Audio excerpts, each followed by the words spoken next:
Hello my dear students. Today we are going to discuss the poetry Childhood, which is penned by Marcus Natten. Let's talk about the title here.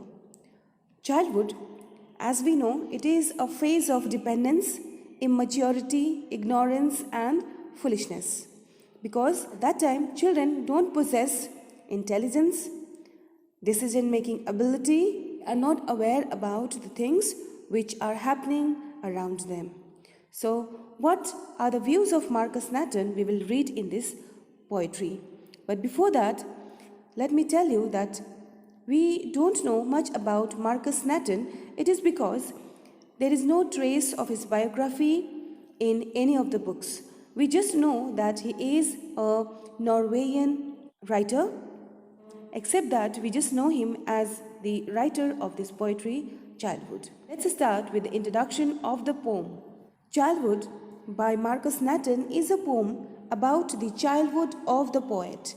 Keep in mind, it is about the childhood of the poet, and even though it is personal experience, it can be generalized. Okay, this is the experience of almost every human being on earth. The poet talks about the transition of the poet from his childhood to maturity. He talks about shifting of phase from childhood to maturity in the poetry. As he matured, he forgot about the time when he started to think like adults. So the natural processes happens very gradually, because of which we don't realize that how that change occurred. It is not a sudden moment. We take birth on earth and then we grow gradually. We cannot say when things changed in our life. So same is the experience of the poet as well. There is a hidden pain of the poet which hovers around the lines. There is a pain of the poet about losing his childhood phase. Okay, according to him, this is wonderful phase which he has lost somewhere. In the end, his musing comes to a halt. He can see the innocence of childhood in an infant's face. The innocence that he was looking for is found in an infant's face. Then he understood that he is no more a child. He has lost the innocence of childhood. Although he is an adult now, the essence of childhood is always there in little children. See, he is an adult now, but the quality of childhood is always there in little children. Little children who will always possess the innocence in their face. Okay, so the poet says that he might be an adult now, but whenever he wants to see the innocence, he can refer to some young children. On their face, he will find the childhood's innocence. Marcus Natten can only get satisfaction by seeing those innocent faces glittering in purity. Child's soul is so pure because they don't think ill about anyone else. Therefore, innocent faces makes them glow, makes them glitter with purity. Let's move towards the theme of the poem. Childhood, the phase. Okay, the phase of everyone's life is the main theme of the poem. Then hypocrisy, the treachery of adults, those who say something and do something else.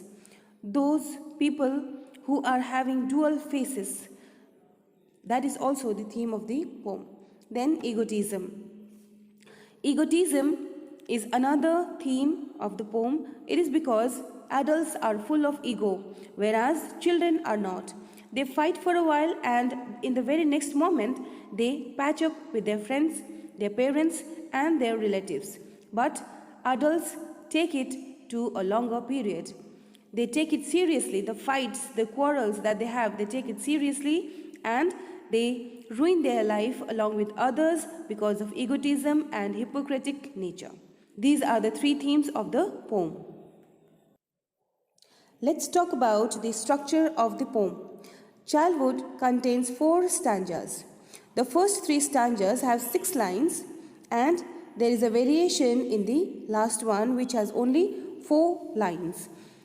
The structure of the poem is suggestive of the subject matter of the poem. It means importance is given to childhood phase rather than adulthood. There is a regularity in the rhyme scheme in the first and the last stanza. In the first stanza, 11 in the second line rhymes with heaven in the next line. Likewise, geography rhymes with B. In the last stanza, the scheme is different. Go in the first line rhymes with no in the last line. Place and face in the second and the third lines respectively rhyme together. As the poem follows a subjective perspective of telling things, it is a lyric. In a musical manner, the poet is able to tell us about the subject, that is childhood, which is there in the play. When the poet talks about things concerning childhood, the lines become longer because he had so much to tell about this particular phase of his life. But when reality comes, the line shortens. So reality is not wonderful for him. He wants to go back to his childhood and stay and enjoy that phase forever. But that is not possible. The poet becomes rejuvenated when he thinks about the fascinating things in the childhood, fascinating things of his childhood. This is extremely wonderful phase of anyone's life, and so is the poet's as well. So here we find poet talking much about his childhood phase, how it was wonderful phase, how there were no quarrels, how there were no burdens, there is no responsibilities as such. For the monotony of mature life, the poet becomes sad. He falls short of words. So the stereotypical life that we are leading, even poet had the same experience and he wanted to escape. And he compared his present phase and childhood. He was not bothered at all during his childhood about anything. There were elders who took care of everything. He had to play, eat and sleep. That was the task that he did, and now he is full of responsibilities. So these are the things which he talks elaboratedly in the poem. Let's see the poetic devices in childhood. The poet personifies childhood. There is personification because the childhood, that is a phase of one's life which is not a living being, is given human attribute. It comes, it goes. Okay, so this is human trait, but here it is attributed to childhood, therefore it is personification. Next is refrain. There is a refrain in the first and last line of each stanza. We find refrain, that is repetition, in the first and the last line of each stanza. If you see the poetry, you will find the starting line, that is, when did my childhood go? And it is concluded by the line, was that the day? There we find refrain, literary device. The exception is only in the last stanza. Last stanza, I told you altogether it is different from the first one, and it cannot be included here. It is actually for the sake of giving extra emphasis in penultimate stanza. Another important poetic device used here is an interrogation or rhetorical question. Here we find question in the poetry. So therefore, it brings poetic device, interrogation or rhetorical question here. The poet incorporates it many times. Many times he asks question to the readers, was that the day? Where did my childhood go? Okay, these are the two questions which are made by the poet. Then we see metaphor. There is a metaphor for machines in the third stanza. Here he talks about the mind and producing thoughts. And there is comparison of our mind with machine, because just like machine, our mind is said to produce thoughts. That's hidden in an infant's face. It is an epigram. There are some other rhetorical devices like irony, paralogy, anaphora. Let's move towards the explanation of the poetry line-wise. Let's see. Where did my childhood go? Was that the day I ceased to be 11? Was it the time I realized that hell and heaven could not be found in geography, therefore could not be? Was that the day? See, poet is asking where did his childhood go, because he does not know from his life at what point of time his childhood phase vanished. Okay, was that the day I stopped to be 11 and became of 12 years of age? Was that the time when I stopped being a child? I lost my childhood. Was that the time I realized hell and heaven could not be found in geography? Now children, here you need to understand why there is concept of hell and heaven. See, during childhood it is told that if you will do good things, good deeds to others, then you will go to heaven. Alright, and if you do bad things, then you will go to hell. But now you all are, I'm asking you all students, now you all are grown up, do you find hell and heaven anywhere in this world? No, we cannot locate it exactly, isn't it? If you do good things, if you are happy, if you are leading a good life, then heaven is here on earth. But if you have money, if you don't have health, you have lots and lots of problems, then here only you will find hell. Okay, so these are all imaginary concepts, hell and heaven. These are imaginary concepts, and in order to make us morally upright during our childhood, our parents, our teachers, and other elders used to say that there is hell and heaven, and in order to go to heaven, we should do good things. So, when poet grew up, he says that he could not locate hell and heaven in any of the books of geography. Therefore, was that the time when his childhood went? Here it shows rationality. Okay, the poet talks about rationality. He knows now, he is aware, he is intelligently sound. Okay, mentally sound, because he is able to understand concept of different things, like hell and heaven specifically. And therefore hell and heaven could not be anywhere in this world. As I told you, if we are happy, then hell is away from us. If we are not happy, if we are engulfed with problems, then hell is here in this world itself. The poet says, when he understood that there is no hell and heaven, it is just imaginary concept, was that the time he lost his childhood? Okay. Let's move towards second stanza. When did my childhood go? Was it the time I realized that adults were not all they seemed to be? They talked of love and preached of love, but did not act so lovingly. Was that the day? Now here, again the same question is repeated here. When did my childhood go? Was that the day I realized that adults were not all they seemed to be? Now see, adults, they talk of love, they talk of spreading peace, they talk of respecting our elders, they talk of showering love to our friends and fellow mates. But do they do it by themselves? No. In their office, they are cripping about others. Okay? They are fighting with their own brothers. They are creating violence. They are creating war.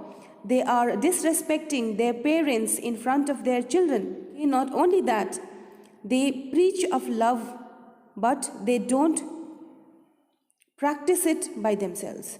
Therefore, the poet says, when he understood the hypocrisy, the dual face of the adults, was that the time when he stopped becoming a child? They talked of love and preached of love, but did not act so lovingly. You must have experienced that some of the adults, they beat their children. They put them into evil practices. So, when they are preaching about spreading love and respect, then they should do the same to children, but they don't do it. So, he asks himself, was that the time when I lost my childhood? Because now he's talking about, now he is more intelligent. Gradually he is becoming emotionally sound. and he is knowledgeable now gradually. He is able to understand the hypocrisy of adults. So was that the time when he ceased to be a child? Let's move towards third stanza. When did my childhood go? Was it when I found my mind was really mine?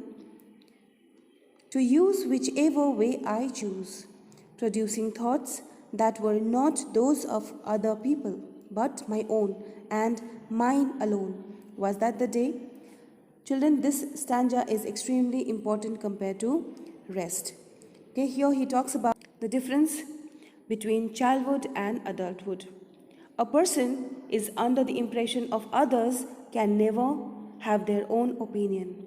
A person who is totally dependent upon others regarding different things, especially for suggestions, can never grow well. Not only that, he cannot differentiate between right and wrong on their own.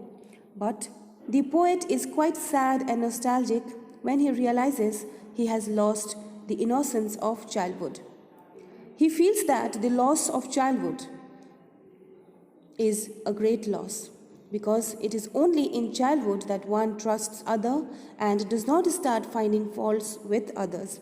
But as they grow, they will find lots of faults, there will be lots of arguments, there will be lots of differences in decision making, because of which they quarrel with each other. That is why he wants to go back to childhood phase. Now, let's see this line. Was it when I found my mind was really mine? It means he was no more dependent upon anyone else for anything. Physically, he could do anything that he wished. Not only that, he was able to take his decision because he is intelligently sound. Because he is intellectually sound. To use whichever way I choose. Now he is not guided by his parents, neither by his friends and relatives. He can use his mind according to his desire. He is grown up now. Producing thoughts. He is able to have his own ideas now that were not those of others. Now others are not going to govern him. Others are not going to instruct him what he should do and what he should avoid. All right? But my own and mine alone. He is capable of using decision making, taking steps by he himself. So was that the time when I lost my childhood? This is the question of the poet. And here he talks about individuality. Okay, he has his own identity. He talks about his personal identity here. Okay, he will not be called as somebody's son, somebody's brother, but he will be known by his own decision. He is no more dependent upon. Let's read out the last stanza. Where did my childhood go? It went to some forgotten place. That is hidden in an infant's face. That's all I know. Now here you must have noticed from when it shifts to where. So there is transition from time to place. Okay, initially he talks about when did my childhood go? When did my childhood go? And now he reaches to where did my childhood go? Okay, there is development in the poetry from when to where. And this last stanza is very sensitive and suggestive. It is a poignant expression of the sense of loss of childhood, innocence in adulthood. It draws our attention to the face of an infant if we are looking for innocence in the world. They are pure and they give genuine smile, genuine happiness to elders. The simplicity and depth involves in the poet's observation and makes it highly poetic. So finally, he is able to find his childhood innocence in an infant's face. And this innocence he will not be able to find in adults' face because they are cunning, they are full of hypocrisy, they are full of dual-facedness, etc. Okay, so by this the poet ends his poetry. I hope it is clear to everyone. So these are the qualities that he mentions about childhood which differentiates this exotic phase from adulthood. And poet wants to go back to his childhood phase because he was a carefree, happy child during that phase, which he is no more. He is an adult and he is full of responsibilities. So by this we have completed our poetry. I hope it is clear to everyone. If you wish to have summary, you all can go through this. Okay, you can take a screenshot and go through it and write it in your copy for your further reference.